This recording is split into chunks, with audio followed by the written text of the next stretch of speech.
The dust swirled in lazy circles around the makeshift auction platform. As Thomas Brennan adjusted his worn hat brim against the harsh Arizona sun, the year was 1882, and the small frontier town of Mesquite Springs buzzed with the unusual excitement of the traveling auctioneer's arrival. Thomas had ridden the 15 miles from his remote ranch not for entertainment, but out of necessity. He needed a new plow horse, and his neighbor had mentioned seeing some decent livestock in the trader's collection. At 43, Thomas had spent the better part of 2 decades carving out a solitary existence on his 1,000-acre spread in the high desert country. His weathered hands told the story of countless days mending fences, breaking horses, and battling the unforgiving elements that seemed determined to reclaim his patch of civilization. The ranch house he'd built with his own hands stood empty most evenings, save for the company of his aging border collie, Rex, and the occasional visits from neighboring ranchers seeking his expertise with difficult horses. The crowd gathered around the auction platform was a familiar mix of local ranchers, traveling merchants, and curious townspeople.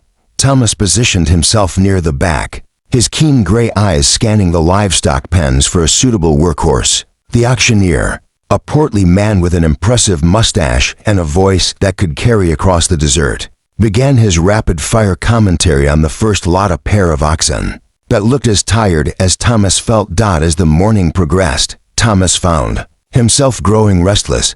The horses presented so far were either too old, too young, or priced beyond what his modest savings could accommodate. He was considering mounting his mare for the long ride home when the auctioneer's voice took on a different tone, one that made the crowd stir with uncomfortable anticipation. "Now, folks, we have something quite unusual today," the auctioneer announced, his previous jovial demeanor replaced by a more serious expression. A young Apache girl, captured during the recent troubles up north, strong as a Mustang and twice as wild, but with proper handling, she could make a fine worker for the right household. Thomas felt his stomach clench as a wooden cage was wheeled onto the platform. Inside, pressed against the far corner, was a girl who couldn't have been more than 16 years old. Her long black hair hung in tangled strands around her face, but even from his position at the back of the crowd, Thomas could see the fierce intelligence burning in her dark eyes. She wore the remnants of traditional Apache clothing, now torn and stained from what had clearly been rough treatment. The sight stirred something deep within Thomas that he hadn't felt in years, a rage so pure and hot. It surprised him with its intensity. This was no livestock to be bought and sold. This was a human being, a child, caged like an animal for the entertainment and profit of men who should have known better. "Starting bid is $10, the auctioneer called out, seemingly oblivious to Thomas's internal struggle. "Come now, gentlemen. You won't find a stronger worker anywhere in the territory." Several hands went up around the crowd, and Thomas heard the lewd comments and speculation about the girl's potential uses. That made his jaw clench so hard he thought his teeth might crack. The bidding continued, climbing slowly as various men sized up their potential purchase like they might evaluate a broodmare. When the bidding reached $5 and seemed to be stalling, Thomas found himself stepping forward before his conscious mind had fully processed the decision. His voice, rough from disuse, but carrying clearly across the crowd, cut through the auctioneer's patter. $5. The auctioneer paused, looking out over the crowd to locate the new bidder. When his eyes found Thomas, something in the rancher's expression must have given him pause, because he simply nodded and continued. "I have $5. Do I hear 6? One of the other bidders, a man Thomas recognized as Jake Morrison from a spread 20 miles south, raised his hand. Morrison had a reputation for working his help hard and asking few questions about their circumstances.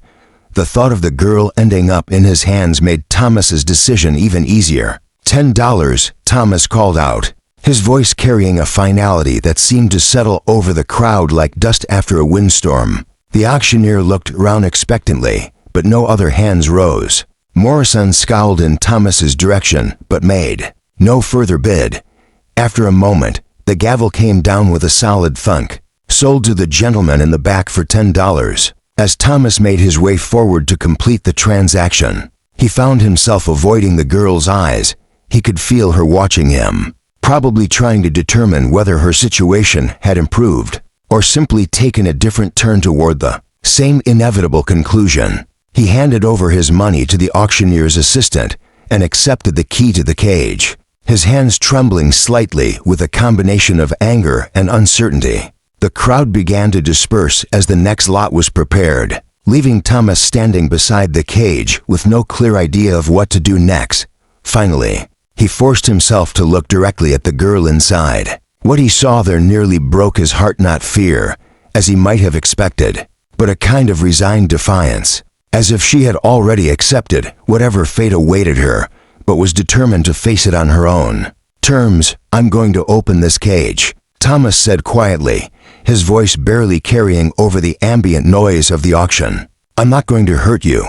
Do you understand English?" The girl's eyes narrowed slightly, but she gave an almost imperceptible nod. Thomas inserted the key and turned it, the mechanism opening with a rusty screech that seemed unnaturally loud. He stepped back, giving her space, and waited for a long moment. Neither of them moved. Then, slowly, the girl emerged from the cage. She was smaller than she had appeared while confined, but Thomas could see the strength in her compact frame and the way she moved, balanced and ready for whatever might come next. Her eyes never left his face, studying him with an intensity that made him feel transparent. "My name is Thomas Brennan," he said, still speaking quietly. "I have a ranch about 15 miles from here. You're free to go wherever you want, but if you need a place to stay, you're welcome at my place. No strings attached." The girl tilted her head slightly, clearly processing not just his words, but also his tone and body language. Apache warriors were trained from childhood to read people, to assess threats and opportunities with the same skill that Thomas used to evaluate horses. Whatever she saw in him must have satisfied some internal test, because she gave another small nod. "I am called Ayana," she said, her English heavily accented but clear. "It means eternal blossom in my language, though I do not feel much like a blossom anymore." The name hit Thomas like a physical blow. His late wife, Sarah, had loved flowers and had spent hours tending a small garden behind their ranch house before the fever took her 3 years ago. The irony of this young warrior sharing a name that meant eternal blossom seemed like more than mere coincidence. "Ayana," he repeated, testing the sound of it. "That's a beautiful name." She studied his face for another moment, then surprised him by asking, "Why did you buy me? What do you want from me?" Thomas had been dreading this question because he wasn't entirely sure he could explain his motivations in a way that would make sense to her or to himself, for that matter. He looked out across the desert landscape, gathering his thoughts, before turning back to meet her steady gaze. "I saw you in that cage, and it reminded me that there are some things that are just wrong, no matter what the law or custom might say about them. People aren't meant to be bought and sold like livestock. As for what I want from you, I want you to be free to make your own choices about your life." Ayana's expression shifted slightly, a flicker of something that might have been surprise crossing her features. "And if I choose to leave, then you leave," Thomas replied without hesitation. "I'll give you supplies and directions to wherever you want to go. And if I choose to stay?" This question was more complex, and Thomas took his time considering it.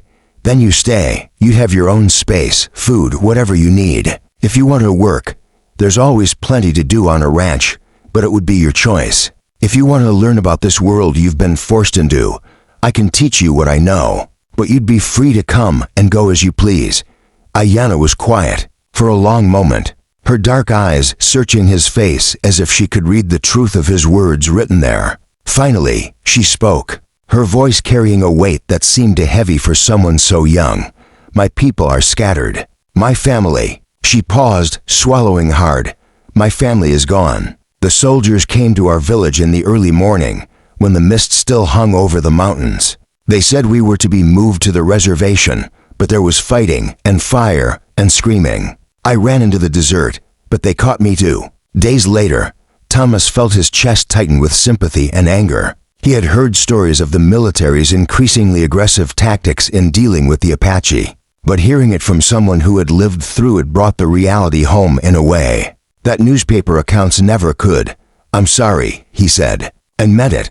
"I'm sorry that happened to you, and I'm sorry for what my people have done to yours." Ayanna looked at him with something that might have been surprise. "You are not responsible for what others do.